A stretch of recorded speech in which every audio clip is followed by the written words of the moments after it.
Good evening warriors, welcome to the 11th edition of our monthly webinar series.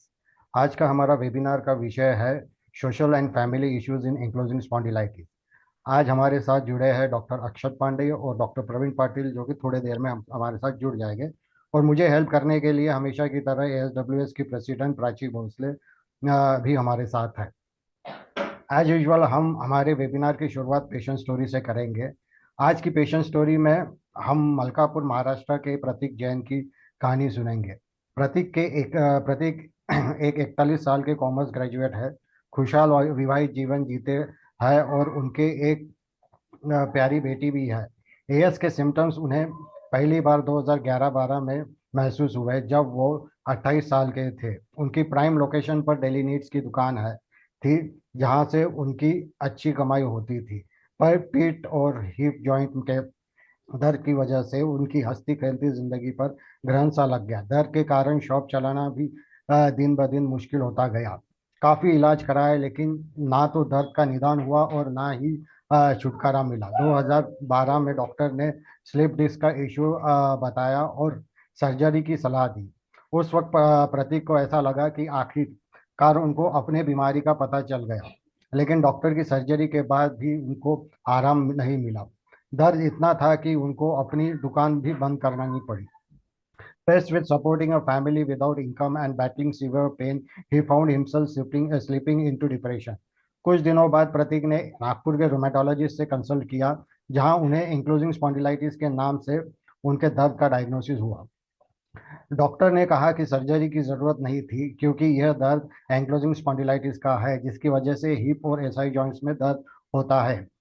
1 साल तक इलाज चला और प्रतीक को दर्द से छुटकारा मिला, लेकिन एंक्लोजिंग स्पॉन्डिलाइटिस के बारे में कम जानकारी होने की वजह से जैसे ही आराम मिला, मेडिसिन बंद कर दी। फिर कुछ दिनों बाद दर्द फिर से शुरू हुआ। इस दौरान प्रतीक ने ट्रीटमेंट को फिर से शुरू किया और इस बार एएस के बारे में अधिक जानकारी होने के कारण प्राणायाम और एक्सरसाइज भी शुरू किया।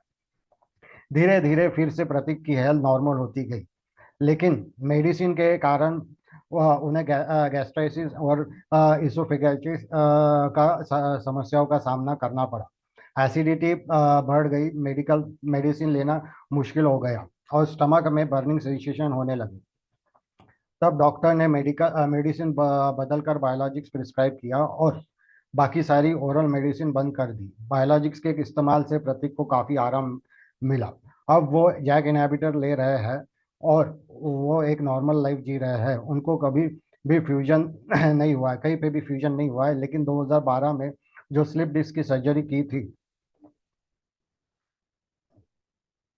हाँ, जो स्लिप डिस्क की सर्जरी की थी, उसी जगह L5S1 की डिस्क खराब हो चुकी है, जिसकी वजह से उनको काफ़ी बैक पेन रहता है। डॉक्टर ने सर्जरी की सलाह दी है। आशा करते हैं कि इस बार उनको सर्जरी से आराम मिलेगा। ASWS के परिवार की तरफ से हम सब प्रतीक जैन की सर्जरी के लिए सफलता की कामनाएं करते हैं और हम चाहते हैं कि वो जल्द से जल्द स्वस्थ हो जाए। हम सब उनके खुशियाँ, अच्छी सेहत और समृद्ध जीवन के लिए की कामनाएं करते हैं। ये थे मलकापुर महाराष्ट्र से प्रतीक जैन की कहानी। अब हम आगे बढ़ते हैं अगले सेगमेंट की तरफ। आज के वेबिनार में हमारे साथ इंदौर मध्य प्रदेश से जुड़े हैं doctor Akshat Pandey. Dr. Akshat Pandey is a distinguished consultant rheumatologist and serves as the head of the Department of Clinical Immunology and Rheumatology at Apollo Hospital, Indore. With a comprehensive academic background, he completed his post-graduation in the Department of Medicine at SAMC and PGI, Indore, India. Dr. Pandey further specialized in rheumatology, obtaining a diploma for IMA AKN Sinha University, Patna, India. His commitment to advancing the field of rheumatology led him to pursue an observership training at the prestigious Waikato Hospital in Hamilton, New Zealand. During this intensive program, he focused on various subspecialties within rheumatology, including vasculitis, spondyloarthropathies, ankylosing spondylitis, systemic sclerosis, overlap syndrome, osteoporosis, and rheumatoid arthritis. Dr. Pandey gained valuable experience by actively participating in peripheral hospital rheumatology clinic, bone clinics, and research rheumatology clinics. Adding to his international exposure, Dr. Pandey completed a diploma in rheumatology from the University of South Wales, UK, followed by an MSc in rheumatology, showcasing his dedication to continuous learning and professional growth. A prolific research and scholar, Dr. Akshat Pandey has contributed significantly to the field of rheumatology. He has authored numerous papers published in both international and national peer-reviewed journals, showcasing his expertise in various autoimmune diseases, spondyloarthritis, scleroderma, chikungunya arthritis, and oral manifestation of autoimmune diseases. Dr. Pandey's editorial role as an editor of the book Glucocorticoids in Rheumatology reflect his commitment to knowledge dissemination within the medical community. Additionally, he has contributed to various chapters in rheumatology books. Since 2017, Dr. Akshat Pandey has been serving as the consultant rheumatology head of the department and consultant in charge of Department of Clinical Immunology and Rheumatology at Apollo Hospital, Indore, Madhya Pradesh.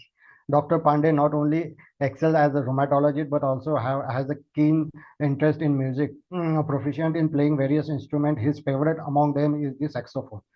Thank you, Dr. Akshat Pandey, for joining us. We also have Dr. Praveen Patil, a consultant rheumatologist and founder, member and trustee of ASWS. Based in Pune, he has been a constant source of support and pillar of strength for our organization. Dr. Praveen Patil will join us shortly. Doctor Akshat Pande से मैं अनुरोध करना चाहता हूं कि वो आज के वेबिनार की शुरुआत करें. डॉक्टर, ओवर टू डॉक्टर अक्षत. तो गुड इवनिंग सभी को, मेरा नमस्कार. सबसे पहले मैं भूषण जी को शुक्रिया अदा करना चाहूँगा कि इतना अच्छा उन्होंने इंट्रोड्यूस करा मुझे, और एक अपॉर्चुनिटी मिली है मुझे ये आज एंकाइलोजिंग स्पॉन्डिलाइटिस वेलफेयर सोसाइटी द्वारा, कि जो मेरी एक्सपर्टीज़ है, मैं रोमेटोलॉजिस्ट हूँ, उसमें भी मेरा जो एक्सपर्टीज़ है एंकाइलोजिंग स्पॉन्डिलाइटिस, स्पॉन्डिलोआर्थराइटिस में मेरी काफ़ी रुचि रही है कई सालों से. और मैंने काफ़ी काम भी किया है इसके ऊपर. तो उनके मरीजों के लिए हम तरह तरह की एक्टिविटीज़ करते रहते हैं, तरह तरह के प्रोग्राम्स करते रहते हैं. भूषण जी से मैं पहले भी जुड़ा हुआ हूँ, and thank you Prachi ji and team ASWS and doctor Praveen Patil to invite me here. तो आज का जो, जब मुझे भूषण जी ने बोला कि हम क्या टॉपिक ले सकते हैं आज के वेबिनार के लिए, तो मैंने देखा कई कई एक्टिविटीज़ ऐसी हो चुकी हैं, इतने अच्छी प्रोग्राम होते रहते हैं सोसाइटी में. मैंने देखा काफ़ी अच्छे प्रोग्राम पहले भी हुए हैं, बहुत अच्छे अच्छे टॉपिक्स पे हुए हैं. तो मैंने यही सोचा कि आज मैं जो हूँ, मैं लोगों को यह नहीं पढ़ाऊंगा कि ये एंकाइलोजिंग स्पॉन्डिलाइटिस क्या होता है, इसका इलाज क्या होता है, इसमें क्या लक्षण होते हैं, क्या कैसे इसको ठीक करते हैं. बल्कि आज मैं कुछ ऐसे इश्यूज पे बात करूंगा जो कि जिन पे लोग कम बात करते हैं, और जो कि इतने ज़्यादा इंपॉर्टेंट इश्यूज हैं. कि क्योंकि जिस व्यक्ति को एंकाइलोजिंग स्पॉन्डिलाइटिस होती है, उसको जिंदगी भर इस बीमारी के साथ रहना पड़ता है. इसको इसके साथ अपना दिनचर्या निकालनी पड़ती है, डेली एक एक पल इसके साथ निकालना पड़ता है. तो वह, यह बीमारी कैसे अफेक्ट करती है नॉर्मल व्यक्ति को, उसकी लाइफ को, उसके घर वालों को, उसकी पर्सनल लाइफ को, सोशल लाइफ को कैसे अफेक्ट करती है. तो इसलिए मैंने आज के टॉपिक लिया social and family issues in ankylosing spondylitis. देखिए, जो यह बीमारी ज़्यादातर आप सभी जानते हैं कि पुरुषों में ज़्यादा कॉमन है, बट फीमेल्स में भी यह बीमारी अफेक्ट होती है इक्वली. तो अगर हम इंडियन मेल की बात करें, जो हमारे देश में जो एक पुरुष है, एक व्यक्ति है, वह एज कंपेयर टू जो फॉरेन मेल, जो मेल्स रहते हैं, उन लोग के काम में, और खासकर वह आदमी जो कि विलेज में या गांव में जिस तरीके के उनको एक्टिविटीज रहती हैं, जैसे कि मैंने इस बड़ी प्यारी सी फोटो में बताया कि ये एक आदमी है जो कि अपने गांव में काम कर रहा है, हल जोत रहा है, पेड़ से फल तोड़ रहा है, पेड़ पौधे उगा रहा है, खेती कर रहा है. तो उसमें आप देख रहे हैं क्या क्या, और ये यंग सा आदमी, यंग मेल है। अब इसके क्या क्या मूवमेंट हो रहे हैं सारे अलग अलग जो काम कर रहा है इसमें, इसकी बॉडी के मूवमेंट, किसी में झुक रहा है, किसी में सर पे सामान रखा है, किसी में बैठ के वो काम कर रहा है, किसी में अलग अलग टाइप का मूवमेंट, फल तोड़ रहा है। तो जब अगर इस यंग व्यक्ति के, यंग पुरुष के, नवयुवक के अगर कम उम्र में ही अगर स्पाइन पूरा जुड़ जाता है, हड्डी पूरी जुड़ जाती है, उसकी एक हड्डी हो जाती है, वो बिल्कुल वो फिक्स हो जाता है, परमानेंट झुक जाता है, तो उसकी आने वाले जो साल हैं इतने लाइफ के, वह कैसे प्रभावित होंगे। सिमिलरली अगर हम महिलाओं की बात करें तो खासकर जो इंडियन फीमेल्स हैं, उनको तरह तरह के काम करने रहते हैं। यह तो जो पिक्चर बताई है मैंने, यह फीमेल्स है जो कि गांव में काम कर रही हैं, या जिनको वजन उठाना है कंधे पे, वजन लेना है, या नीचे झुक के काम करना है, घर का काम करना है, छोटे छोटे काम होते हैं घर के, साफ सफाई के, झाड़ू पोछा के, ये सब काम करने रहते हैं। तो यह सेम बीमारी अगर उन महिलाओं में अफेक्ट होगी, अ, होगी, तो उनको कैसे वह से डील करेंगी। तो एक ये बहुत अच्छी लाइन मैंने किसी कहीं पढ़ी थी, पेशेंट ने बोला कि when ankylosing spondylitis explained as back pain, that really doesn't explain everything that goes along with the disease. She says it's so much more than back pain and family members might not understand. तो ये कितनी सही बात इन्होंने बोली है कि ankylosing spondylitis, देखिए बैक पेन सभी को होता है। ऐसा कोई व्यक्ति नहीं होगा जिसको लाइफ में कभी ना कभी पीठ में दर्द नहीं हुआ होगा, बट आप सिर्फ एक बैक पेन के बेसिस पे जो बीमारी ऑलरेडी है, आपको जो गठिया की बीमारी है एंकलोजिंग स्पॉन्डिलाइटिस, उसको आप एक व्यक्ति को एक्सप्लेन नहीं कर सकते कि मुझे सिर्फ बैक पेन है। तो वो भी सामने वाला सोचेगा यार बैक पेन तो होता ही रहता है, सबको बैक पेन, मुझे ही बैक पेन हुआ, तो इसको ऐसा कौन सा अनूठा बैक पेन है। तो जब तक वो उस व्यक्ति को इस बीमारी की जड़ तक नहीं जाएगा, उसकी बीमारी को पता नहीं होगा, तो वह कभी भी इस बीमारी का दर्द नहीं समझ पाता, जो इस बीमारी से जूझते जो मरीज, जिनको ये बीमारी होती है। एंड फैमिली मेंबर्स में बिल्कुल समझने में इसमें दिक्कत आती है। What to do when ankylosing spondylitis gets you down. Among the emotions a person with ankylosing spondylitis might experience a guilt. इसमें हमेशा व्यक्ति को थोड़ी सी गिल्टी रहती है कि क्यों मेरे साथ ये बीमारी हुई, सिर्फ क्यों मैं किस, क्या मैं किसी पे बोझ हूँ, क्या मैं अपनी फैमिली पे बोझ हूँ, क्या मैं अपने दोस्तों पे बोझ हूँ, क्या मैं अपनी वाइफ, क्या मैं अपने हस्बैंड पे बोझ हूँ। यह एक बर्डन जिंदगी भर मरीज में बना रहता है कि उसको हमेशा कहीं ना कहीं इस बात का गिल्ट रहता है कि यह बीमारी मुझे ही क्यों हुई है। और यह जितने भी प्रकार के इमोशंस होते हैं, उनमें सबसे बड़ा एक इमोशंस ये होता है, that is guilt. You may blame your self for any limitation you may experience for not being the parent और स्पाउस योर फैमिली डिजर्व्स। जैसा कि मैंने बोला कि हमेशा लगता रहेगा कि क्या मैं एक अच्छा पिता नहीं बन पाया, मैं एक अच्छी माँ नहीं बन पाई, मैं अच्छा एक दोस्त नहीं बन पाया, भाई या बहन नहीं बन पाया, क्योंकि मेरे पास मुझे ये बीमारी है जिसके कारण मैं बहुत चीज़ों में रिस्ट्रिक्टेड हूँ, और रिस्ट्रिक्टेड एज कम्पेयर टू जिन लोगों को ये बीमारी नहीं है। तो ये एक यूएसए में स्टडी हुई थी, उसका मैं एक थोड़ा सा डेटा शेयर करूंगा। हम लोग भी बहुत स्टडीज करते हैं यहाँ पे इंडिया में, उसी प्रकार यूएस, यूके, यूरोप वगैरह में भी बहुत अच्छे लेवल की स्टडीज होती हैं, जो कि बहुत छोटी छोटी माइन्यूट चीज़ों पे काम करते हैं ये लोग की, पेशेंट्स की सोशल लाइफ और फैमिली इश्यूज के ऊपर स्टडीज, बहुत सारी स्टडीज हुई हैं। तो इसमें से एक बहुत अच्छी स्टडी मैं आपको बताऊंगा, जिसमें कि अराउंड 250 लोगों पे हुई थी स्टडी। तो उसमें बताया कि how ankylosing spondylitis impacts work. तो 72% लोगों में पता चला कि दे हैव डिफिकल्टी स्टैंडिंग और सिटिंग फॉर लॉन्ग आवर्स। 47% लोगों को अपना जो काम होता है वह मिस करना पड़ता है। 42% लोग have difficulty doing physical task, कुछ भी सामान उठाना, इधर से उधर रखना, अपना कुछ काम करना, दूसरे को कुछ काम करना। 41% लोगों में लॉस ऑफ प्रोडक्टिविटी जो हो जाती है। And how AS affects relationship, तो उसमें देखा गया कि 63% लोगों में they have difficulty spending time with friends, दोस्तों के साथ टाइम स्पेंड नहीं कर पाते। 54% reports a lack of understanding from friends and family about AS. तो ये एक बहुत इंपॉर्टेंट चीज है। स्टडी में देखा गया कि 54% लोगों में अपने दोस्तों और फैमिली को लेके जो अंडरस्टैंडिंग होनी चाहिए उस बीमारी को, वही नहीं हो पा रही है। लोग भी नहीं समझ पा रहे हैं, दोस्त नहीं समझ पा रहे हैं, फैमिली नहीं समझ पा रही है कि भाई क्या बीमारी है। 47% लोगों में ने देखा गया कि उनको अपनी फैमिली के साथ टाइम स्पेंड करने में भी डिफिकल्टी होती है। तो देखिए कितनी छोटी छोटी चीजें पर कितनी इंपॉर्टेंट चीजें ये वो आप सब समझ सकते हैं जो जो लोग इस बीमारी से जूझ रहे हैं। But patients aren't asking for help. तो only 17% patient discuss the effects of AS on their relationship with their rheumatologist. तो देखा गया कि सिर्फ 17% लोगों ने ही अपनी बीमारी के बारे में जो उनको दिक्कत आती है उसके बारे में प्रॉपरली डिस्कस किया अपने रोमेटोलॉजिस्ट से। फिर 26% लोगों ने they ask for resources to help them with their disease. तो सिर्फ 26% लोगों ने ही एक्स्ट्रा एफर्ट्स लेके लोगों से फैमिली मेंबर से बात करना चालू की और उनसे पूछा कि ये उनको जो जो उनकी जो ज़रूरतें हैं उसको लेके बात की। फिर 18% said they had access to all the information they needed about their AS। मतलब जिन लोगों को बीमारी है उनको प्रॉपर इंफॉर्मेशन ही नहीं मिल पा रही। उनमें से सिर्फ 18% लोगों को ही इंफॉर्मेशन थी कि हाँ उनको पता है कि उनको क्या बीमारी है, किस प्रकार की बीमारी है और उससे कैसे जूझना है। So how ankylosing spondylitis affects personal relationship?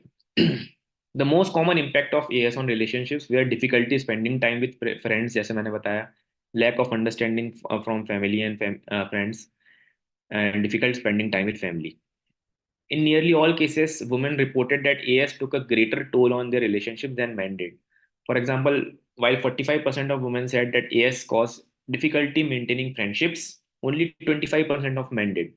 So इसमें मेल और फीमेल्स में सिग्निफिकेंट डिफरेंस देखा गया कि महिलाओं ने कहा कि जिन महिलाओं को एंकलोजिंग स्पॉन्डिलाइटिस है उनको अपनी मित्रता निभाने में, फ्रेंडशिप निभाने में भी डिफिकल्टी आई एज कम्पेयर टू पुरुषों के कंपैरिजन में देखा जाए तो। एंड 8% पुरुषों ने और 6% महिलाओं ने ये भी बोला कि that AS even resulted in separation और डिवोर्स। कहीं ना कहीं ये बीमारी इतनी ज्यादा रिलेशनशिप में उनकी अफेक्ट हुई कि उनको डिवोर्स या सेपरेशन से भी डील करना पड़ा लाइफ में। तो how ankylosing spondylitis affects your ability to work? तो half of respondents in the study reported that being unemployed, the vast majority of those 91% reported that this was due to AS। तो 91% लोगों ने बोला कि उनका जो अनएम्प्लॉयमेंट वाला phase था वह कहीं ना कहीं इस बीमारी से संबंधित था या है। पीपल रिपोर्टेड डिफिकल्टी सिटिंग और स्टैंडिंग फॉर लॉन्ग आवर्स। 72% लोगों ने बोला कि उनको लगा लंबे समय तक एक जगह खड़े रहने या एक जगह बैठने में दिक्कत आती है। 47% ने बोला कि उनका काम से छुट्टी लेनी पड़ जाती है। मुश्किल कार्य करने में अराउंड 42% लोगों को दिक्कत आई और लॉस ऑफ प्रोडक्टिविटी में 41% लोगों को। तो यहाँ पर भी women reported that AS affected their ability to function well at work more than men. And 29% ऑफ women said they were frequently late to work compared with 12% of men।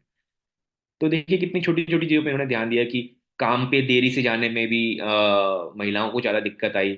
And 24% महिलाओं ने कहा कि they had to switch their job. उनको job change करना पड़ गया अपने बीमारी के कारण। और 15% लोगों ने पुरुषों ने बोला कि उनको जॉब चेंज करना पड़ गया। Talking about ankylosing spondylitis with the doctor. So, very few people with AS in the study discuss with their rheumatologist the impact of the disease on their relationship or its effect on work or school। तो हम लोग अपने rheumatologist से, अपने doctor से सब तरह की बातें कर लेते हैं बीमारी के बारे में, ये दवाई वो दवाई, इसके साइड इफेक्ट कितने, कब तक लेनी है, कैसे खानी है दवाई, कब खानी है कब नहीं खानी है, ये दवाई से साइड इफेक्ट क्या होंगे, ये वो। बट ये सब चीज़ों डिस्कस कर ही नहीं पाते डॉक्टर से। इसके बहुत कारण होते हैं। कई बार उतना शॉर्ट ड्यूरेशन में हम हमारे पास भी हमारे दिमाग में नहीं आती चीजें कि ये सब पूछें। कई बार जो है डॉक्टर्स के उतना टाइम नहीं दे पाते पेशेंट्स को। तो ये सब फैक्टर्स होते हैं। तो पीपल वे are much more likely to talk to their doctor about their real symptoms, how they are changing over time and how they are generally feeling and side effects from treatment. तो क्योंकि यह एक foreign की study है, USA की study है, तो इसमें जो यूएस में कई बार ऐसा होता है कि उन लोग डॉक्टर्स जो रहते हैं वह दिन के 8 या 9 पेशेंट्स ही देखते हैं, तो उन लोग को वो काफ़ी ज़्यादा टाइम देते हैं। यहाँ पे डॉक्टर्स काफ़ी ज़्यादा बिजी ओपीडी रहती है, उन लोग उतना ज़्यादा टाइम नहीं दे पाते खुद से। और दिन के इतने सारे पेशेंट्स देखने रहते हैं उनको, तो इतना डिटेल में डिस्कशन पेशेंट्स और डॉक्टर का नहीं हो पाता है। It make sense that during a time crunch doctor visited you, जैसा कि मैंने बताया। Getting the right information to manage ankylosing spondylitis. Another study finding was that people with ankylosing spondylitis feel they don't have all the info they need to live well with their disease.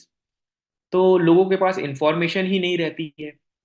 अगर किसी को थकान हो रही है तो उसके पास proper information ही नहीं है कि कैसे उसको डील करें। उनके पास प्रॉपर ना उनको जो एक सही इंफॉर्मेशन एंड फैक्चुअल इंफॉर्मेशन रहती है वो उन लोग को मिल ही नहीं पाती है। तो यह भी स्टडी में बताया गया कि इतने प्रतिशत लोगों को इन्फॉर्मेशन ही नहीं रहती कि उनको जो बीमारी है उससे कैसे डील करें, उसके लक्षणों से कैसे डील करें।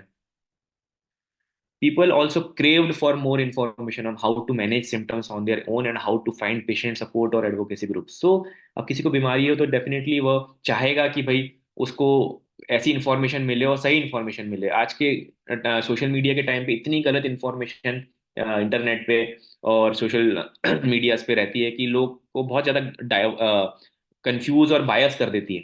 तो लोगों के पास इंफॉर्मेशन ही नहीं मिल पाती कि क्या जरूरी है और वो इंफॉर्मेशन कितनी सही है।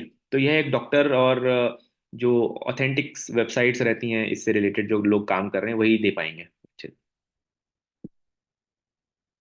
फिर एक स्टडी हुई थी जिसमें 1-2 हजार लोगों के ऊपर, जिसमें बताया था कि एंकालोजिंग स्पॉन्डिलाइटिस जिन लोगों को रहता है उनके बीमारी चालू होने के पहले और बीमारी चालू होने के बाद से कैसे रिलेशनशिप्स रही उनके वर्क कलीग्स के साथ। सिग्निफिकेंट लोगों ने बताया कि काफी खराब हो गई, फ्रेंड्स के साथ, स्पाउस के साथ, फैमिली के साथ, तो और अपने पड़ोसियों के साथ, नेबर्स के साथ। तो ये अलग अलग लोगों ने अपने अलग अलग तरीके से बताया कि कितने लोगों को अपने जो जहाँ पे जिस ऑफिस में वो काम करते हैं तो उनके साथ कलीग्स में के साथ में वो प्रॉपर मिक्सअप नहीं हो पाया, उनके साथ रिलेशनशिप खराब हो गई। दोस्तों के साथ रिलेशनशिप डेफिनेटली खराब होती है कि भाई अगर 10 6 7 दोस्त हैं आपके क्लोज, उन लोग का अगर कहीं का आप लोग का प्लान बना है, पार्टी का प्लान है, कुछ भी प्लान है और उसमें आपको उस दिन इतना पेन हो रहा है कि आप मना कर रहे हो, फिर दोस्त लोग बातें करते हैं कि भाई अरे यार ये तो हर बार नहीं आता है, हम बुलाते हैं, अरे मैंने इसको अपने बच्चे के बर्थडे में बुलाया, ये आया नहीं, इतना जरूरी मेरी पार्टी थी ना, फिर भी नहीं आ रहा है। तो ऐसे में आपकी रिलेशनशिप खराब होती है। स्पाउस के साथ, हस्बैंड या वाइफ के साथ आपकी रिलेशनशिप खराब हो सकती है कि अगर हस्बैंड को एस है तो अगर वाइफ नहीं समझ पा रही है उस बीमारी को कि ये क्या दिक्कत कितनी ज़्यादा है इनको, तो उसके साथ पर्सनल और रिलेशनशिप्स खराब होती हैं। फैमिलीज में नहीं समझ पाते लोग, खासकर हमारी कंट्रीज में, क्योंकि इस बीमारी की इतनी कम अवेयरनेस है, इतनी कम जागरूकता है कि लोगों को पता ही नहीं है कि ऐसी भी कुछ प्रकार का गठिया हो सकता है किसी को। तो बहुत ज़रूरी है कि फैमिलीज में खासकर वो लोग जिनसे आप सबसे ज़्यादा क्लोज हो उन लोगों को यह बीमारी पता होना बहुत ज़रूरी है। फिर पड़ोसियों से और अलग अलग लोगों के साथ जो आपके क्लोज है उन सभी के साथ इश्यूज आ सकते हैं। फिर यह देखा गया स्टडीज में कि सोशल एक्टिविटीज में कैसे अफेक्ट हुई जो इनको बीमारी पहले थी और जिनको बीमारी बाद में हुई, बीमारी के बाद कितना ज्यादा अफेक्ट हुआ स्पोर्ट्स में, घूमने जाने में, ट्रैवल एक्सकर्शंस में। कि भाई घर में फैमिली अगर प्लान कर रही है कि हम कहीं पे घूमने जाएं, कहीं हिल स्टेशन पे कहीं पे घूमने जाने का प्लान है, बहुत दिन से नहीं गए, तो उसमें अगर एक व्यक्ति को भी की भी बीमारी बढ़ी हुई है जिसको एएस है और बहुत ज्यादा उसको दिन भर पेन बना हुआ रहता है, तो कैसे उसके लिए पॉसिबल है, वो मना कर देगा। तो कि नहीं मैं नहीं जा पाऊंगा, तुम लोग प्लान कर लो, तो उसके कारण पूरी फैमिली अफेक्ट होती है।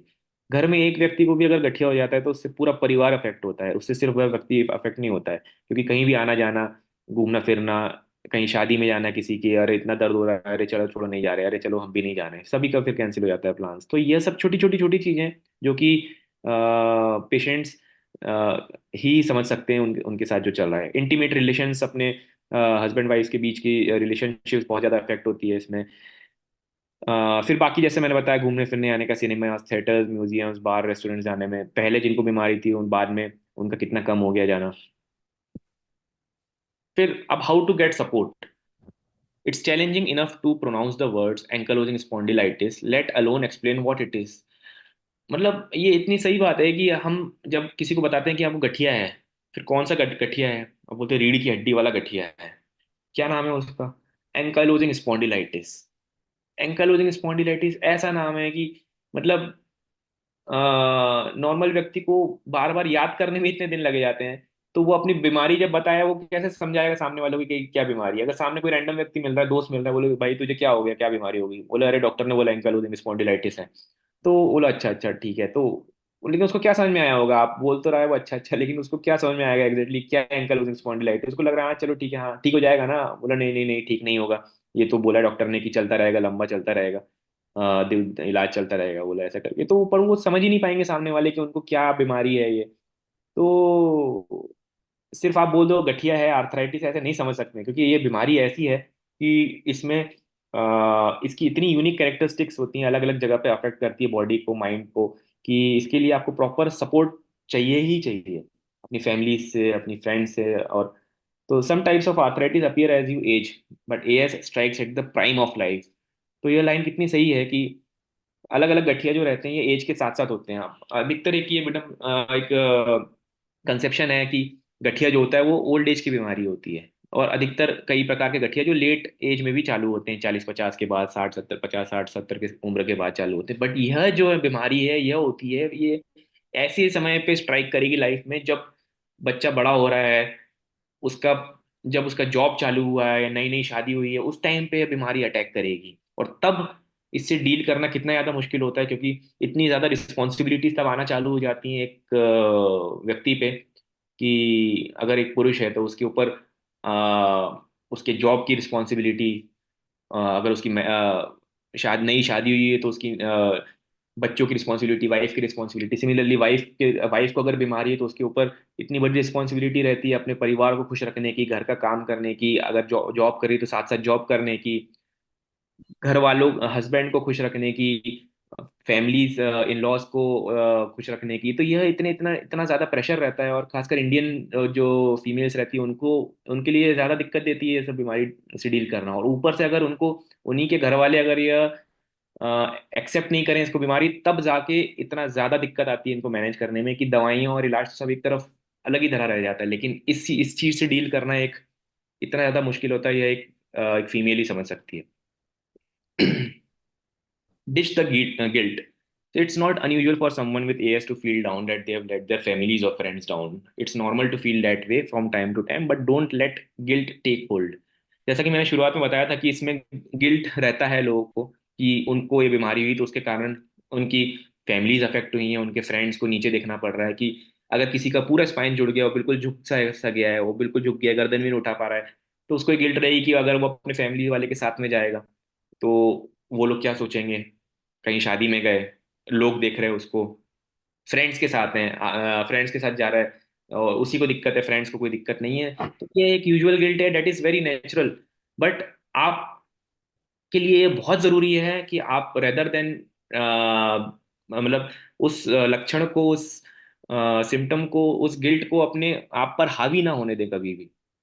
बिकॉज आप उसके लिए रिस्पॉन्सिबल नहीं है, ना कि आपने वो बीमारी कराई है। बट जितना ज्यादा आप उसको अपने ऊपर हावी होने देंगे, उतने ही जल्दी आपके चांसेस हैं कि आप आगे जाके डिप्रेशन में जा सकते हैं।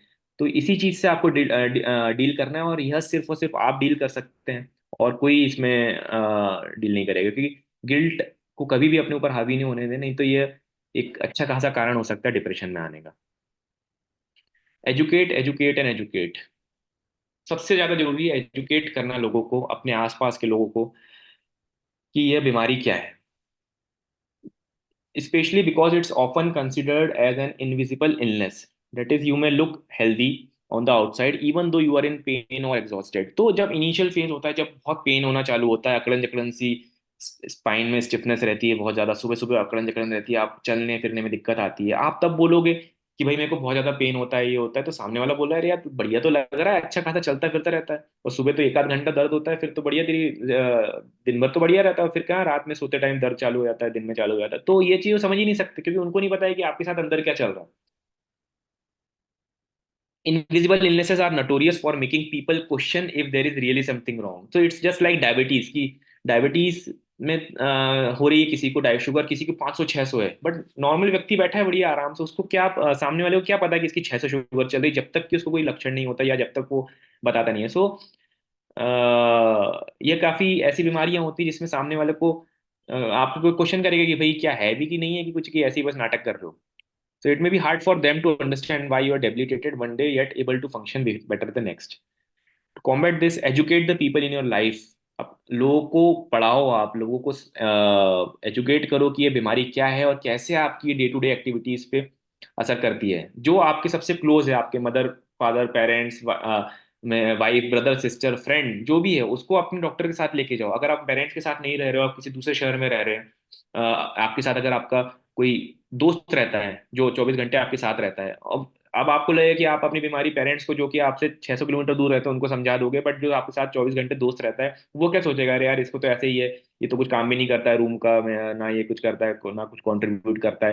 तो उससे आपके रिलेशन खराब हो जाएंगे। तो आपके अगर वो क्लोज है तो आप उसको अपने साथ डॉक्टर्स के अपॉइंटमेंट में लेके जाइए। आप डॉक्टर जिस रोमेटोलॉजिस्ट के साथ आप दोस्त को लेके जाओ कि ये साथ में बैठा रहेगा तो ये समझेगा कि एग्जैक्टली बीमारी क्या है। तो ये एक बहुत इंपॉर्टेंट चीज है कि आप जितने ज्यादा आपके क्लोज लोग हैं, जो आपके साथ रह रहे हैं, जो आपको समझते हैं, उनको आप एजुकेट करो, और इस बीमारी के प्रोज एंड कॉन समझाएं। Communicate your needs. People can't work on what they don't know.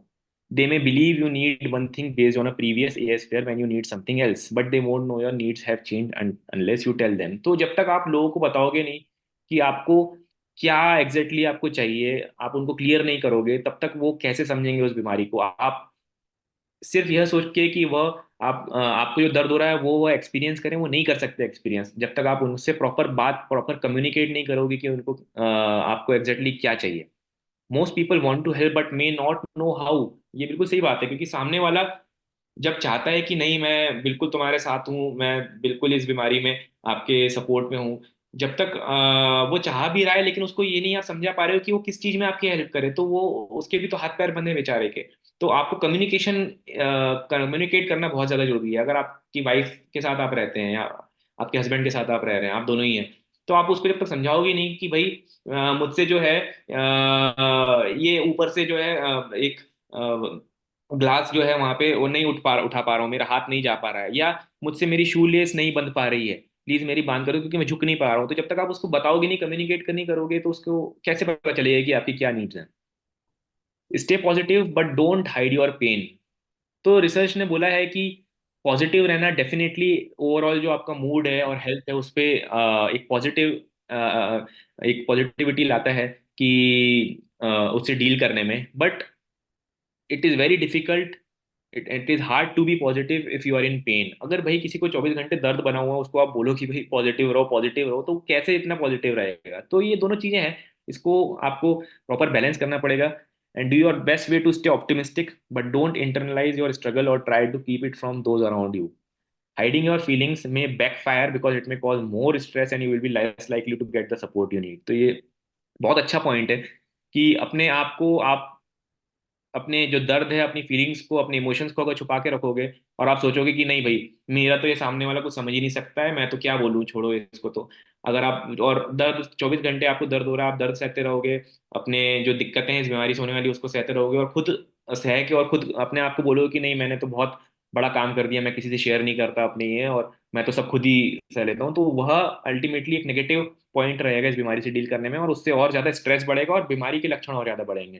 तो ये बहुत जरूरी है कि आप पॉजिटिव रहें पर अपना दर्द छुपाएं नहीं, क्योंकि दर्द एक वरदान होता है। देखिए अगर किसी को हार्ट अटैक हो रहा है और उसको अगर दर्द ही नहीं हो, तो कैसे पता चलेगा कि भाई उसको हार्ट अटैक हो रहा है, तो कैसे वो जल्दी डॉक्टर के पास जाएगा, कैसे उसको जल्दी मेडिसिन देंगे जिससे हार्ट अटैक से होने वाले कॉम्प्लिकेशन को रोकें। वो अगर किसी को दर्द ही नहीं हो रहा है तो उसको पता ही नहीं चलेगा कि उसका कार्डियक अरेस्ट हो गया और तुरंत उसकी डेथ हो जाएगी। तो दर्द हो रहा है तो मतलब एक ये वरदान आप समझिए कि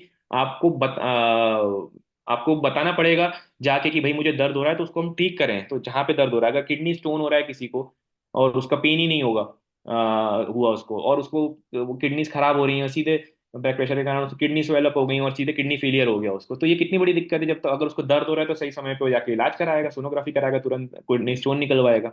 उसी तरह अगर आपको दर्द हो रहा है तो आपको बताना पड़ेगा कि भाई मुझे दर्द हो रहा है। ऐसे नहीं होता है कि हम अपने दर्द कई पेशेंट्स बोलते हैं कि अरे सर मैं तो छोटा मोटा दर्द तो ऐसे सहती रहती हूँ, और कभी कभी बड़ा भी हो जाए तो भी तो मैं तो नहीं बताता हूँ किसी को। तो मैंने बोला आप क्यों नहीं बताते हो, भैया आपको बताना पड़ेगा। जब आपको दर्द हो रहा है तो एक इंडिकेशन है, एक ये संकेत है कि आपको जाके अपने लक्षण बताने पड़ेंगे डॉक्टर को कि मेरे को दर्द बढ़ रहा है और या मेरे को दवाइयों से फर्क नहीं पड़ रहा है, तो डॉक्टर आपकी दवाइयाँ बदलेंगे। तो ये बहुत इंपॉर्टेंट चीज़ है। Involve others in your treatment. Your loved ones may feel helpless when they see you struggling to cope with the emotional and physical burden. Involving them in your treatment plan can bring you closer together. You will feel supported while they'll feel empowered and more comfortable with your condition. तो जितना ज़्यादा आप अपने जो घर वाले हैं या जो आपके क्लोज हैं उन लोगों को ये बीमारी के बारे में समझाएंगे और उतना ही वह आपके और ज्यादा क्लोज होंगे। आप उनको बिल्कुल इग्नोर करके और आप सोचो कि चलो मैं ही अकेले डॉक्टर के पास चले जाता हूँ, इसको तो कुछ समझ में नहीं आएगा, फिर आप सोचो कि वो सब चीजें समझे, और इससे और ज्यादा दिक्कतें आएंगी आपके रिलेशंस में, इससे वो आपसे और ज्यादा दूर होंगे, और काफी ज्यादा इससे इश्यूज आपको डील करने में आएगी बीमारी को।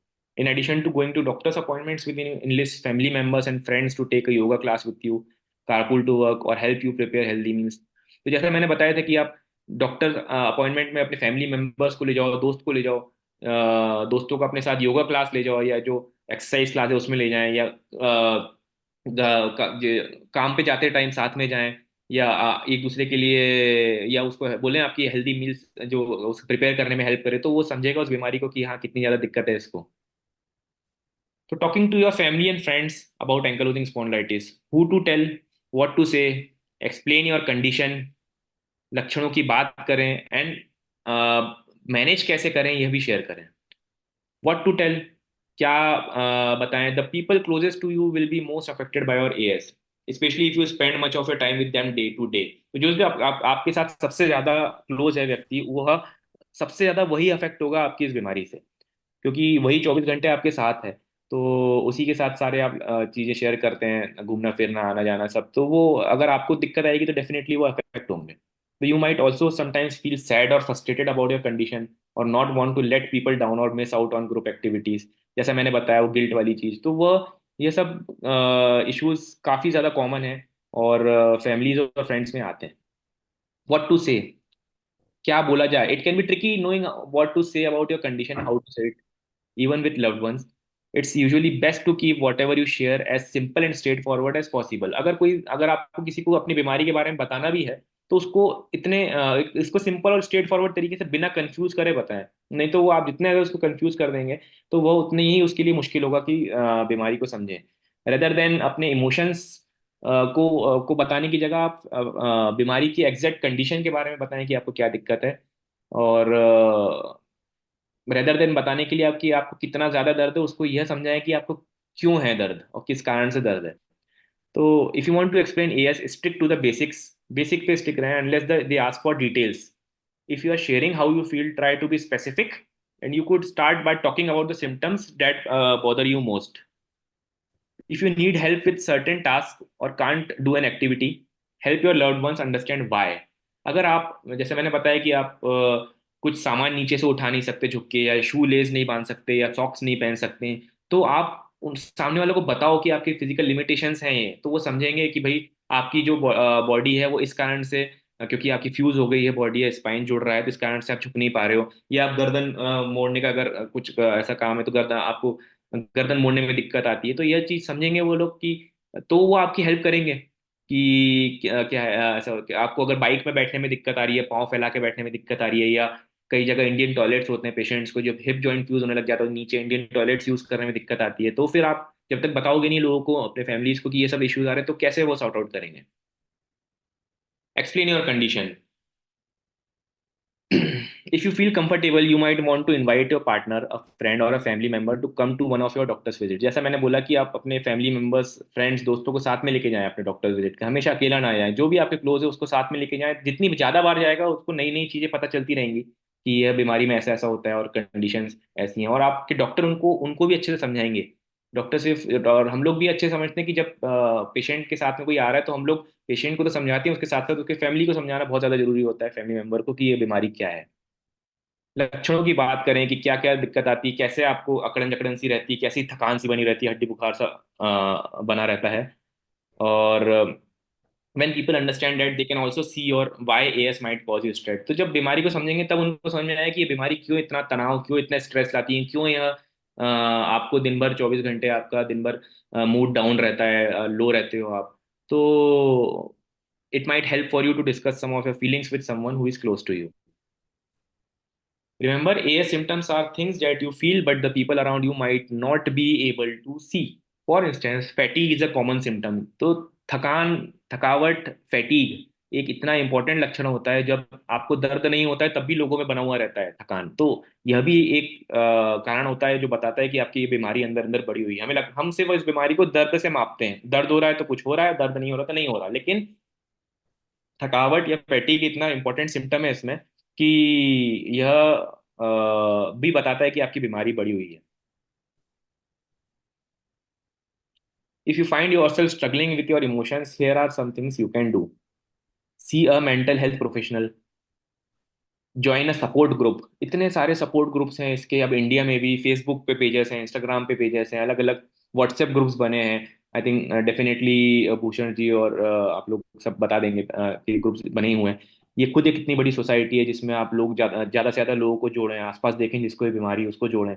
Ask for help when you need it, जब भी आपको ज़रूरत है आप बेहिचक उसको मांगें। कीप अ ग्रेटिट्यूड जर्नल, लोगों को थैंक्स बोलना सीखें, जो आपको अच्छा लगा उसको अप्रिशिएट करना सीखें, उसको नोट करते रहें कि आज मैंने ये काम किया मुझे अच्छा लगा, आज ये मैं काम कर पाया ये अच्छा लगा, आज मैंने किसी के लिए ऐसा करा। ये सब चीजें पॉजिटिविटी लाएंगी। Adjust expectations of your self and move to help your mind set. एक माइंड सेट बहुत जरूरी है चेंज करना, बिकॉज अगर हम यही सोच के रहेंगे कि नहीं इस बीमारी में तो कुछ भी नहीं कर सकते, कुछ भी फ्यूचर नहीं है, कुछ भी नहीं है, तो यह बिल्कुल पॉसिबल नहीं है। हमारे कितने पेशेंट्स हैं जो कि लॉन्ग डिस्टेंस मैराथन रनर्स हैं, 42 किलोमीटर दौड़े जाते हैं मैराथन रनर, जिनको एंकाइलोजिंग स्पॉन्डिलाइटिस है, उससे बाहर आए हैं, वो नेशनल लेवल स्विमर्स हैं। तो पूरा डिपेंड होता है आपकी माइंडसेट पे, और अगर आप पॉजिटिव रहेंगे तो डेफिनेटली आप कुछ भी अचीव कर सकते हैं। तो आई थिंक ये मेरी लास्ट स्लाइड है। The share how you manage, ये एक बहुत इंपॉर्टेंट चीज है कि भाई आप अगर बहुत अच्छे से ये बीमारी मैनेज कर पा रहे हो तो आपको बताना पड़ेगा दूसरों को भी कि आप कैसे मैनेज कर पा रहे हो, क्योंकि यहाँ इतने लोग हैं आपके आसपास जो इस बीमारी से जूझ रहे हैं, उनको पता ही नहीं है कि ये बीमारी जो है कैसे अफेक्ट करती है, कितनी ज्यादा दिक्कत दे सकती है, और इससे कैसे बाहर आए। The people in your life might not know about the ways you handle your airs. You may want to tell them about your treatment plan so they will know what to expect. That might include the physical activity you need to do. अगर आप कोई नए type की exercise आपको मिली है, कोई जिससे आपको रिलीफ होता है, या नए टाइप की कोई थेरेपी मिली है, या कुछ ऐसा फूड आइटम है जो इसमें आपको नई चीज पता चली जिससे इसमें जिससे से पेन में फर्क पड़ता है, स्टिफनेस में फर्क पड़ता है, तो वो आप शेयर करो लोगों से, अपने ग्रुप्स में शेयर करो, जिनको बीमारी है उनको शेयर करो। जो आप मेडिकेशन लेते हो वो आप शेयर कर सकते हो कि लो, लेकिन आप मेडिकेशंस के मामले में मैं हमेशा बोलूंगा कि कभी भी किसी को, जो आप मेडिसिन ले रहे हो वह ऐसी की ऐसी मेडिसिन आप दूसरों को सजेस्ट जरूर कर सकते हो, बट कभी भी उनको फोर्सफुली नहीं लेना कि ये तो तुम लो ही जाके, क्योंकि ये डिसाइड आप नहीं कर सकते। ये एक रोमेटोलॉजिस्ट ही हम लोग डिसाइड कर सकते हैं कि कितनी बीमारी बड़ी है, कितनी डिजीज बड़ी है, किस प्रकार की बीमारी है। सबका शरीर अलग अलग होता है, किसी की बीमारी अलग, किसी की बीमारी अलग। किसी पे कोई दवाइयाँ सूट हो, किसी पे कोई दवाइयाँ सूट नहीं हो, कितनी डोज सूट हो, कितनी डोज सूट नहीं हो, उसकी एज क्या है, उसकी फीमेल है कि मेल है, उस पर सब चीज़ों पे डिपेंड होता है। तो ये बहुत ज़रूरी है। तो organisations like ankylosing spondylitis welfare society, जो ASWS है, जो सॉरी इसमें शॉर्ट फॉर्म मैंने जल्दी से गलत लिख दिया, are dedicated to helping people with AS, and they offer many resources about AS to help you and your loved ones better understand this condition and get support for it। तो ये एक बहुत अच्छी सोसाइटी है। And मेरी खुद की भी एक society arthritis and bone care society है इंदौर में, जो कि हम लोग बहुत काम करते हैं आर्थराइटिस के पेशेंट्स के लिए। तो इन सब सोसाइटी से आप जुड़ के रहिए, जो कि ये प्रोग्राम करते हैं अपने आप, और जो स्टोरी सुनाई जैसे जो भूषण जी ने इतनी अच्छी, वो उनके बारे में, तो वह कितनी अच्छी स्टोरी है, और कैसे आप एक दूसरे को अपनी कहानियां बताइए और इसको बाहर लेके आइए, क्योंकि यह बीमारी की अवेयरनेस गवर्नमेंट में बिल्कुल भी कम, बहुत बिल्कुल भी नहीं है, मतलब देखा जाए तो आप, और कितनी ज़्यादा जरूरी है इसके बारे में अवेयर होना गवर्नमेंट को, क्योंकि इसकी इलाज इतना ज़्यादा महंगा है। उसको जितनी जल्दी वह हमारी जो आयुष्मान योजनाएं हैं और अलग अलग स्कीम्स है उसमें आ जाए तो कितना अच्छा हो जाएगा पेशेंट्स के लिए। मतलब आप देखें, अगर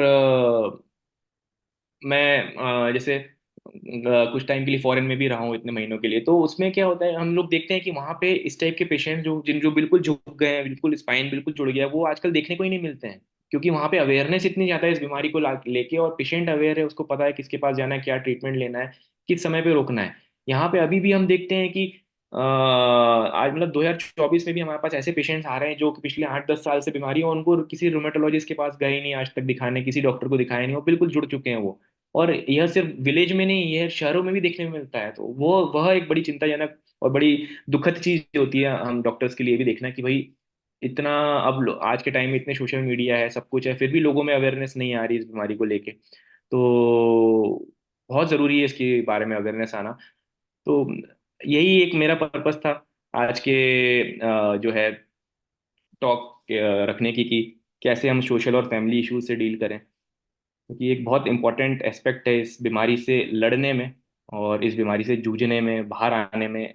पेशेंट्स को बड़ा बहुत इंपॉर्टेंट चीज़ है, जो कि जिसके बारे में डिस्कशन होना बहुत ज़रूरी भी है। तो हमेशा अपने डॉक्टर से अ, जो है प्रॉपर बात करें, और जो भी आपके पॉइंट्स हैं उससे हर बार पूछें उनसे कि इसमें ये दिक्कत आती है। अपने फैमिलीज वालों को साथ में लेके जाएं, अगर आपकी उनसे फैमिलीज की ट्यूनिंग नहीं जम पा रही है फैमिली वालों के साथ में, तो जिससे जो नहीं समझ पा रहे उनको तो जबरदस्ती लेके जाओ साथ में, और उनसे बोलो कि भाई देखो ये डॉक्टर तुमने ऐसा बोला, ऐसा नहीं होता, तो देखो डॉक्टर साहब से आप पूछ लो कि ऐसा होता है क्या। तो डॉक्टर उनको समझाएंगे कि भाई जो सही है, क्या सही है क्या गलत है, तो उससे उनको समझ में आएगा, कॉन्फिडेंस आएगा। तो thank you very much, and I once again thanks Bhushan ji and Reena ji and doctor Praveen Patil and society. Thank you very much, and जो भी क्वेश्चंस हैं हम आई थिंक बाद में ले लेंगे। भूषण जी, मैं स्लाइड स्टॉप कर दूं शेयरिंग? या श्योर। धन्यवाद डॉक्टर अक्षत पांडे आज के टॉपिक को इतना डिटेल में समझाने के लिए। अगले सेगमेंट की तरफ बढ़ते हुए मैं डॉक्टर प्रवीण पाटिल से भी अनुरोध करना चाहूँगा कि वो आज के टॉपिक पर अपना ओपिनियन शेयर करें। Over to you doctor Praveen Hi, can you hear me? Patil. या Okay, great. Dr. Akshat Pandey, the Secretary of IMA Indore branch. uh, Thank you for joining us today. Uh, so thank you. I specifically mentioned that because Dr. Akshat Pandey has recently been elected as a secretary of IMA Indore, and he's a good friend of ours, and he's a famous rheumatologist. He has worked in the field of ankylosing spondylitis. In last few years, we know his patient awareness initiatives as well. I'm sure you must have come across on the social media. So that's why we had invited him to enlighten us on the this specific topic. सो हम doctor Akshat Pandey जैसी शुद्ध हिंदी में तो नहीं बात कर सकते, but हम ट्राई करेंगे। So it's quite refreshing to hear nice Hindi from him. और उन्होंने बहुत अच्छी तरीके से हमें अलग अलग पहलुओं पर बताया है, जो शायद हम फर्स्ट टाइम डिस्कस कर रही है सारी चीज़ें, कि एक पेशेंट के सोशल लाइफ में कौन सी डिफ़िकल्टीज आती है और उनको कैसे ओवरकम किया जाए। So thank you, Dr. Pandey, for joining us today and enlightening us on this topic. Bhushan, will you distribute the questions? कैसे करना है? हाँ हाँ, हमेशा की तरह। ठीक है, चलेगा। Thank you. Thank you, Dr. Praveen Patil, for your valuable inputs on the important topic, on this important topic. अभी अगले सेगमेंट की तरफ हम बढ़ते हैं, जो है Q&A सेशन।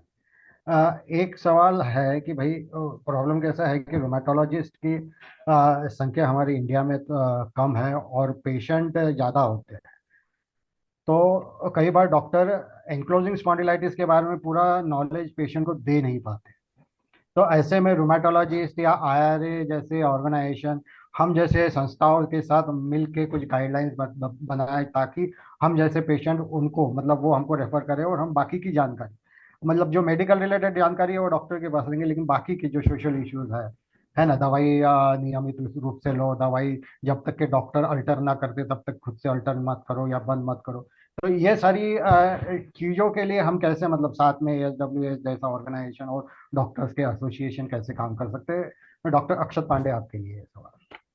हाँ, thank you, and thank you Praveen sir for such a great introduction and inviting me here once again. So बहुत अच्छा क्वेश्चन है, एंड डेफिनेटली जैसे कि ये सोसाइटी इतना अच्छा काम कर रही है, और इतने सालों से मैं खुद भी देख रहा हूँ कि प्रवीण सर और आप सभी, भूषण जी, पेशेंट्स के लिए इतना कुछ कर रहे हैं। तो ये बहुत अच्छा पॉइंट है जो आपने रेज किया है। इसमें जो मैं सजेस्ट कर सकता हूँ कि मेरी खुद की भी सोसाइटी, और ये आपने मेरे लिए भी एक बहुत अच्छा पॉइंट रखा है कि हम लोग इसमें ऐसे व्यक्तियों को, लोगों को जोड़ के रखें। पहले तो हम उनको एजुकेट करें, जैसे मैंने अपनी स्लाइड्स में भी समझाया कि उनको हम प्रॉपर एजुकेट करें, जिनको ये जो इस बीमारी के, जिनको इन्फॉर्मेशन, जिनको जरूरी है, जो समझाएं दूसरे को, जो प्रॉपर काउंसलर्स टाइप के रहते हैं, जो उनको क्योंकि जो जो प्रॉपर काउंसलर्स भी रहते हैं, उन लोगों को भी अगर इस बीमारी की नॉलेज नहीं हो तो वो दूसरों को नहीं समझा सकते। तो पहले उनको एजुकेट करना जरूरी है।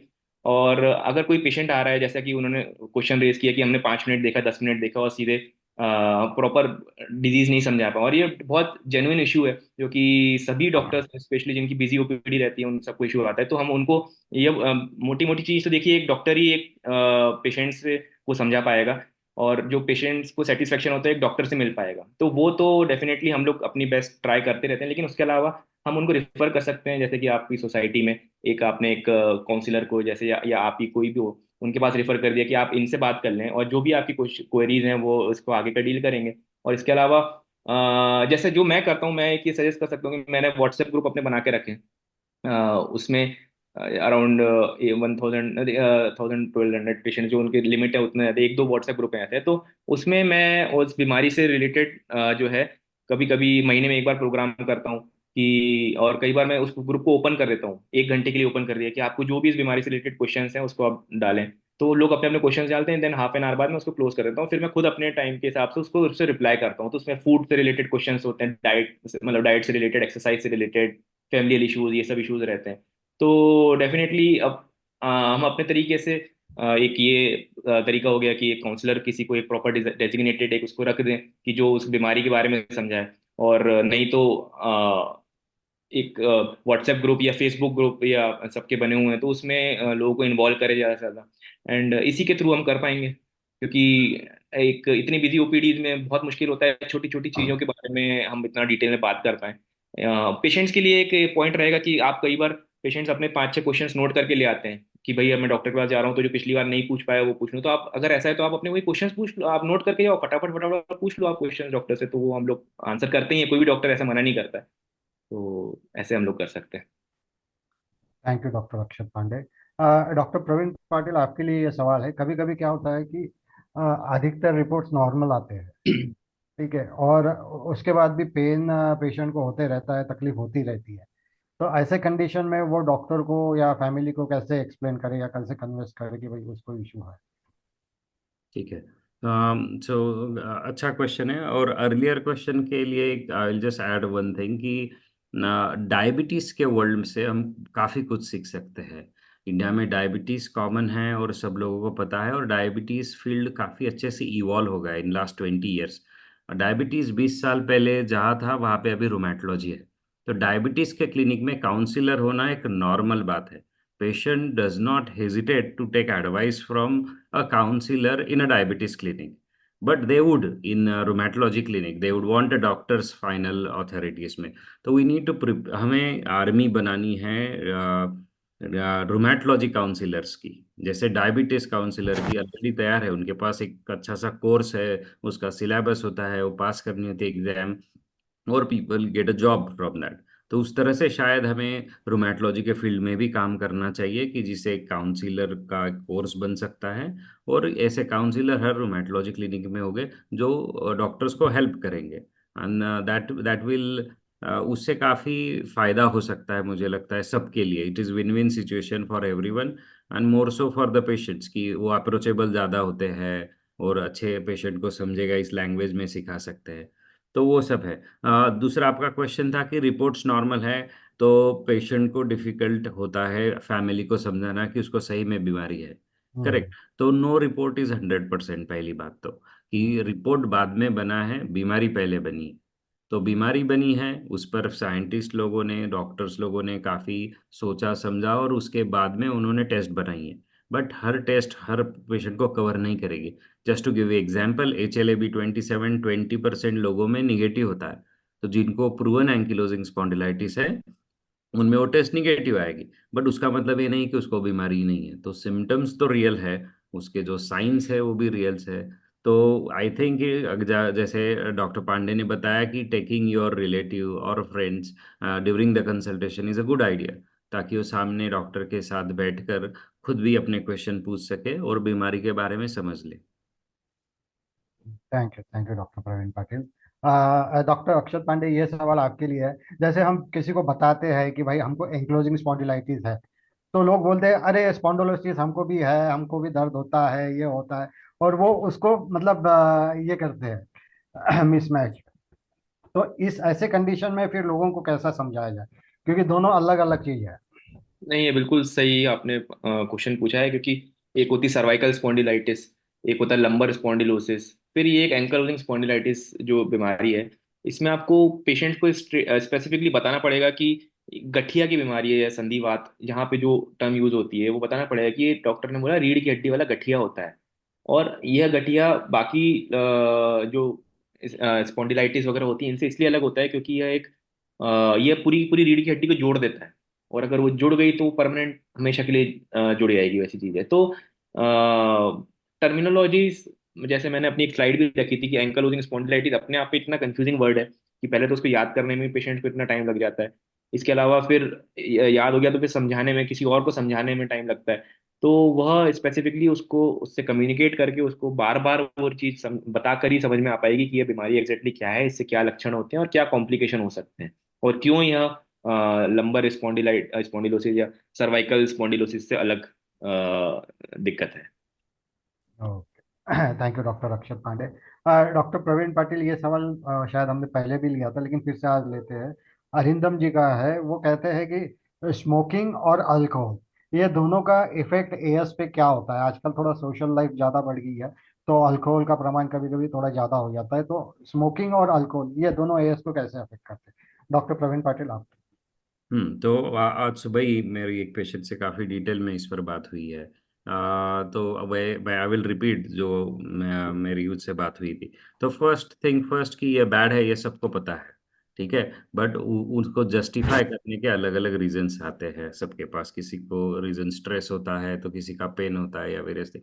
तो मैं तो पहले ये बात बताता हूँ कि अपने पास इनफ प्रॉब्लम्स है, हमें और प्रॉब्लम ओढ़ नहीं लेने हैं, हमें और प्रॉब्लम्स इनवाइट नहीं करने हैं। तो वो आप कैसे टाल सकते हो? One is avoid this habits basically. Second thing, know more about it, how कैसे आपको स्मोकिंग हार्मफुल है। सो एंकिलोजिंग स्पॉन्डिलाइटिस में सिर्फ जो बाकी के साइड इफेक्ट है स्मोकिंग के, कि उससे हार्ट का प्रॉब्लम्स, ब्लड प्रेशर का प्रॉब्लम्स बढ़ सकता है, उसके अलावा एक इम्पॉर्टेंट चीज़ होती है कि smoking makes medicine less effective. So ये काफ़ी बार देखा गया है कि स्मोकर्स में वही दवाई दी जाती है जो नॉन स्मोकर में दी जाती है, बट वो उतने अच्छे से काम नहीं करती है। तो दवाई इफेक्टिव नहीं होती है बिकॉज ऑफ स्मोकिंग। और दूसरी इंपॉर्टेंट चीज़ स्मोकिंग की वजह से होती है कि आपकी बीमारी तेजी से बढ़ती है compare to non smoker. So big no to smoking. Second thing, अभी अल्कोहल के बारे में भी पहले माना जाता था कि there is some safe limit of alcohol, but current evidence suggest there is no safe limit for alcohol. You should completely avoid alcohol. Rest is up to your own discretion, आप किसको कितना क्या मानते हो। But from medical point of view, strictly big no to smoking and avoid alcohol as much as possible आपके लिए, क्योंकि कुछ दवाइयों से भी इंटरेक्शन होता है, जैसे मेथोट्रेक्सेट से इंटरेक्शन होता है, और लीवर रिलेटेड इश्यूज भी आ सकते हैं। Thank you doctor Praveen Patil.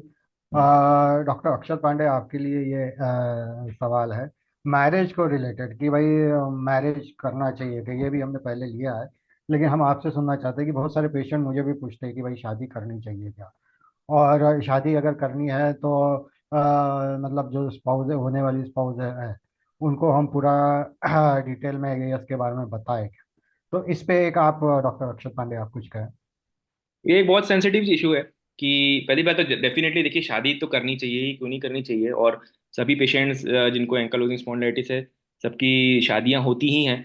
और जो ये आपने पॉइंट बोला है कि उनको बताएं कि नहीं बताएं, तो यह एक ट्रस्ट वाली बात है। और मैं जो मतलब ये जो मैं अगर मैं मेरा जो पर्सनल ओपिनियन है वो यही है कि अगर आप किसी के साथ अपनी लाइफ बिताना चाह रहे हैं तो then you have to definitely tell them कि अबाउट योर डिजीज, और उनको आप प्रॉपरली आमने सामने बैठा के समझाएं कि, या अपने डॉक्टर के पास ले जाके, मेरे पास और डेफिनेटली डॉक्टर प्रवीण के पास भी पेशेंट्स ऐसे आते हैं जो कि कई बार अपने होने वाले जो हस्बैंड या वाइफ है उसको साथ में लेके आते हैं कि सर मेरी इससे शादी होने वाली 6 महीने बाद या 1 साल बाद शादी होने वाली है इनसे, तो इनको ये मन में डाउट्स हैं, क्वेरीज हैं, तो हम वो हमसे पूछते हैं, तो हम उनको बताते हैं कि भाई ऐसी बीमारी है, आप देखो अभी इसकी बीमारी बिल्कुल इनिशियल स्टेज पे है, कोई फ्यूजन नहीं है, बिल्कुल भी बड़ी नहीं है बीमारी, हल्का सा दर्द हो रहा है, थोड़ा बहुत ब्लड टेस्ट ऊपर नीचे है, लेकिन मूवमेंट बिल्कुल बढ़िया है स्पाइन के, कुछ भी नहीं जुड़ा है स्पाइन।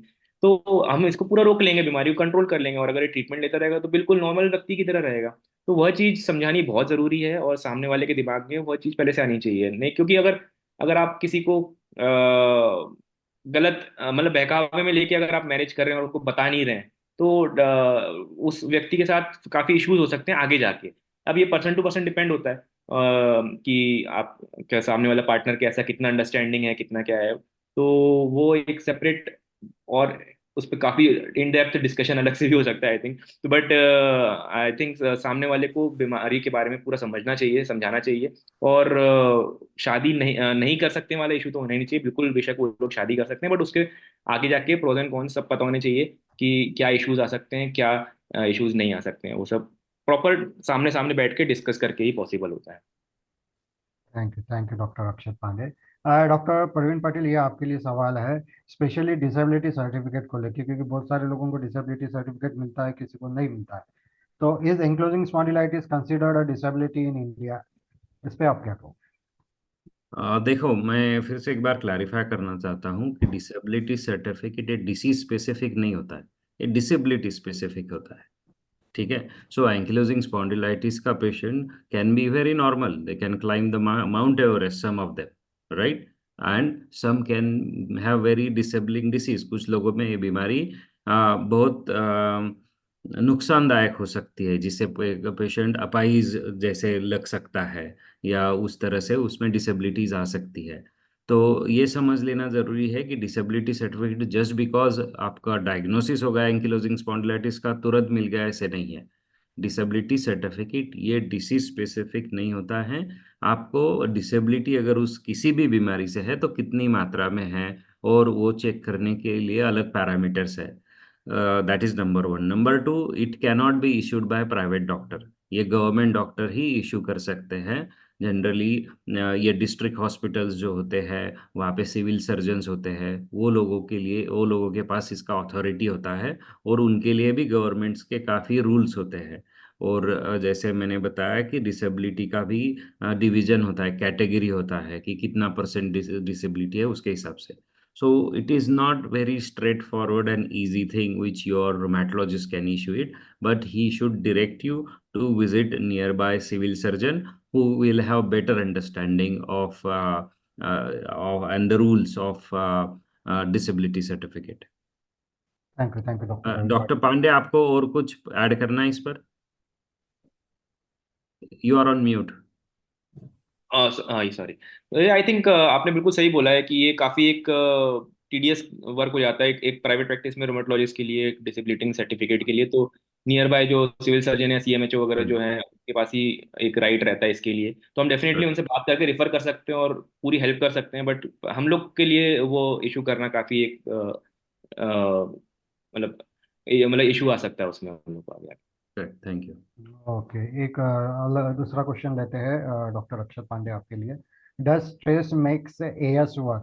अच्छा, ये जो स्ट्रेस होता है, ये बीमारी के कारण आ रहा है या दर्द के कारण स्ट्रेस? कभी कभी पेशेंट बहुत स्ट्रेस में रहते हैं, तो इस पे आप कुछ कहना चाहोगे? और हाँ, ये बिल्कुल ये एक बहुत इंपॉर्टेंट पॉइंट है, क्योंकि डेफिनेटली अगर किसी को 24 घंटे अगर दर्द बना हुआ रहेगा शरीर में, अगर मेरी गर्दन दुख रही है 24 घंटे, तो मैं कहीं ना कहीं उससे इरिटेशन होगा मुझे, मैं परेशान होगा, चिड़चिड़ होगी मुझे, फिर मेरा स्ट्रेस लेवल बढ़ेगा। तो अब ये स्ट्रेस दर्द के कारण भी आता है, और कई बार ऐसा होता है, कुछ कंडीशन होती है जैसे कि इसके साथ एसोसिएटेड रहती है, जैसे कि फाइब्रोमाइल्जिया होता है, जिसमें कि हमारी बीमारी उतनी नहीं होती है जितना उतना हमें दर्द हो रहा है। तो मतलब कई कंडीशन होती है कि हमारे जो दर्द सहने की सहन शक्ति है वो कम हो जाती है। और वह उन मरीजों में होती है जो बहुत ज़्यादा टेंशन लेते हैं, बहुत ज़्यादा परेशान रहते हैं, जिनकी नींद प्रॉपर नहीं हो पाती, लाइफस्टाइल प्रॉपर नहीं हो पाती है। तो उन लोगों में दर्द सहने की सहन शक्ति, जो पेन टॉलरेबिलिटी रहती है, वो कम हो जाता है। जो दर्द आपको 10 में से 2 या 3 होना चाहिए, क्योंकि आपकी बीमारी उतनी बड़ी नहीं है, वही उन लोगों में 10 में से 8 या 9 होने लग जाता है। और वह इसलिए हो रहा है क्योंकि वो इतने ज्यादा परेशान है, इतने ज्यादा स्ट्रेस लेते हैं, टेंशन बीमारी को लेके, वो अपने आप को उस गोले से बाहर ही नहीं निकाल पा रहे हैं कि मैं बीमार हूँ, मैं बीमार हूँ। जब तक वो अपने आप को एक गोले से बाहर निकाल के अपने ऐसा फील करेंगे कि मैं नहीं, मैं नॉर्मल व्यक्ति ऐसा हो सकता हूँ, तब तक वो उस बीमारी से बाहर ही नहीं आ पाएंगे। और वो इतना ज्यादा उस बीमारी में डूब जाते हैं कि वो स्ट्रेस बढ़ने लग जाता है उनका, और स्ट्रेस बढ़ने लग जाता है तो उनका पेन का जो थ्रेशोल्ड, जो टॉलरेबिलिटी, वो कम हो जाती है, और पेन इतना ज्यादा होने लग जाता है जो कि उन्हें है भी नहीं। तो उस कंडीशन को फाइब्रोमाइल्जिया बोलते हैं, वो एक अलग टॉपिक है। बट हाँ, स्ट्रेस डेफिनेटली, पेन के कारण स्ट्रेस बढ़ता है, बट कई बार सिर्फ स्ट्रेस होता है मरीजों को जिनकी बीमारी बिल्कुल जीरो होती है, बिल्कुल नॉर्मल होती है, फिर भी उनमें पेन होता रहता है। तो ये दोनों रिलेटेड है। Thank you doctor Akshat Pande. Doctor Praveen Patil, ये आपके लिए सवाल है। Can I travel with ankylosing spondylitis? जिनको एंक्लोजिंग स्पॉन्डिलाइटिस है वो ट्रैवल कर सकते हैं? ट्रैवल कहाँ? अब ये बड़ा जनरल क्वेश्चन उन्होंने पूछा है वैसे। यस। सो कहाँ ट्रैवल कर रहे हो, कितना ट्रैवल कर रहे हो, कैसे कर रहे हो, बहुत सारी चीजें, बट मोटा मोटी सी ankylosing spondylitis should not pose any restrictions as long as you are well in yourself. I tell all my patient you should be able to achieve everything. आप सब कुछ हासिल कर सकते हो, काफ़ी चीज़ें आपके विल पावर पर है। Most important thing is you should be prepared कि आपका बीमारी गुड डेज़, बैड डेज़ के थ्रू जा सकता है। आप कितने भी अच्छे सेंटर पर, कितने भी दुनिया के बढ़िया डॉक्टर से इलाज करवा रहे हो, you should be prepared there will be some days which we call it flare up, बीमारी बढ़ सकता है सबसे अच्छा दवाई लेने के बावजूद भी। और उसके लिए हमारे पास प्लान बी होना चाहिए, जैसे डॉक्टर पांडे ने उनके टॉक में भी बताया कि कैसे हमें सपोर्ट सिस्टम बिल्ड करना है। तो वही है, बाकी तो सब सारी चीज़ें कर सकते हो। ट्रैवलिंग से ऐसे कोई स्पेसिफिक रिस्क नहीं है जो जिससे एंकिलोजिंग स्पॉन्डिलाइटिस वर्स हो सकता है। जैसे सिटिंग लॉन्ग आवर्स होने वाला है अगर ट्रैवलिंग में, तो you need to have some plan कि आप उसको कैसे अवॉइड कर सकते हो। You carry your medication. अगर वर्स हो जाता है तो यू नीड टू नो कि आप आपके डॉक्टर से कैसे कांटेक्ट कर सकते हो when you are not in the city और in the country. these are basic things but no specific contraindication. Make sure आपका वैक्सीनेशन बराबर से हो गया है। We encourage patients to have the flu and pneumonia vaccine. अगर अगर आप इम्यूनोमॉड्यूलेटर्स ले रहे हो तो आप आपके डॉक्टर से उसके लिए उसके बारे में बात कर सकते ये थैंक यू। बहुत इंपॉर्टेंट पॉइंट है, बिल्कुल सही बताया। मैं भी इसमें एक ऐड करना चाहूंगा। अभी जस्ट रिसेंट मेरे साथ एक इंसिडेंस हुआ। एक मेरा पेशेंट है एंक्लोजिंग स्पॉन्डिलाइटिस, उसने मुझे 6 महीने पहले दिखाया होगा, एंड ही लिव्स इन मतलब वो आउट ऑफ इंडिया, यूके में आई थिंक कहीं पे। तो वो he was just travelling India, तो उसका भी मेरे पास जस्ट मैसेज आया कि इसने अपनी नी की फोटो भेजी कि एकदम से घुटने में सूजन आ गई बहुत ज़्यादा, और वो यूके से अभी ट्रैवल कर रहा है इंडिया के लिए। तो क्या करें? अब वहाँ पे इशूज ये आते हैं कि वहाँ तो दवाइयाँ भी नहीं मिलती इतनी इजीली। तो मैंने बोला कि यार तुम्हारे पास कौन सी मेडिसिन है? उसने बोला कि मेरे पास नेप्रोक्सिन है, वही ले रहा हूँ मैं। तो मैंने बोला चलो ठीक है, तो उसको एक एक बार दो बार इस टाइप से करके देखो। तो फिर वो लगातार मेरे से टच में रहा। तो वो वहाँ से आया फ्लाइट में, उसने 2-3 एक डेढ़ इतना टाइम लगा वहाँ से आने में यूके से। तो उसका अच्छी खासी स्वेलिंग हो गई थी, और वो विदिन पिछले 6 महीने बिल्कुल मतलब सेटिस्फैक्ट्री उसकी डिजीज एक्टिविटी चल रही थी। तो वो ऐसे में जब इश्यूज आता है तो आपको एक, जैसे सर ने बताया कि एक सपोर्ट ग्रुप आपको होना चाहिए। तो आपके डॉक्टर से आप टच में रहें, या ऐसे लोगों से जो कि आपको इस टाइम पे गाइड कर पाए कि ऐसी इमरजेंसी फ्लेयर्स के टाइम आपको कैसे एक्ट करना चाहिए। Thank you doctor Akshat Pande. एक आखिरी सवाल, what are the lifestyle modification for ankylosing spondylitis? Doctor Akshat Pande आपके लिए। हाँ, लाइफस्टाइल मॉडिफिकेशंस में जैसे कि आप लोग ने पहले डिस्कस भी करा होगा इस बारे में कि proper diet follow, proper sleep, 6 to 7 hours की जो एक स्लीप होती है वो बहुत ज़रूरी है। अगर आपकी नींद पूरी नहीं होगी तो जो बेसिक नेसेसिटीज़ हैं बॉडी को, एक चाहिए कि प्रॉपर समय पे खाना जाना चाहिए, ब्रेकफास्ट लंच डिनर टाइम पे करना चाहिए, हेल्दी डाइट लेने चाहिए, और बहुत ज़्यादा एम्प्टी स्टमक नहीं रखना है। बहुत ज़्यादा उपवास या रोज़ा जो रखते हैं पेशेंट्स, हम लोग उनको भी कई बार मना करते हैं कि आपको बीमारी है तो आप थोड़ा देखना कि खाली पेट नहीं रहें, खाली पेट कम से कम रहें। तो प्रॉपर लाइफस्टाइल, एंड जैसे सर ने बताया कि स्मोकिंग एंड अल्कोहल सिसेशन बहुत इंपॉर्टेंट है इसमें, कि स्मोकिंग तो बिल्कुल ही नो, एंड अल्कोहल को भी बिल्कुल कट ऑफ करके एकदम लिमिटेड क्वांटिटी में ओकेजनली। और तो ये हो गया। फिर योगा एंड मेडिटेशन बहुत इंपॉर्टेंट है।